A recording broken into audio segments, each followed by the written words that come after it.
Many in South Florida are deeply in love with their lush green lawns. But in this era of water restrictions, one Hollywood man says he's had enough. His decision now has him in hot water with the city. They think grass is much preferred to them than the nice rock garden like we have here.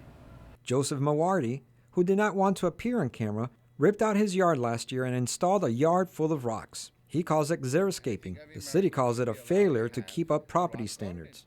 And you don't have to spend money on cutting grass, and it's sufficient, and it's pretty. The city issued a verbal warning, and his case now remains in code enforcement limbo. Hollywood is now looking at its own contradictory codes that encourage more greenery over xeriscaping. The final shape of all of that and what that new ordinance will be is still in the works. So there isn't a real sense of this will be allowed, but that won't be. But one of Mawardi's neighbors says any further attempt of yard regulations are subjective. The neighbor, Steve Cohn, was issued his own complaint for his yard, which is filled with fruit trees, plants, and shrubs. City says it's unkempt, while Cohn says it's his own type of xeriscaping. Just as you might look at actors and actresses who have very full heads of hair that are done in a very intricate way, it's not that it's unkempt, it's just that it's a very intricate kind of style.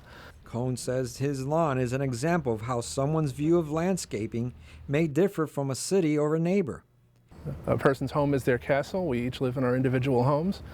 And some of my neighbors keep landscaping styles I don't like. And if I keep a style some of them don't like, that's okay. It's a free country.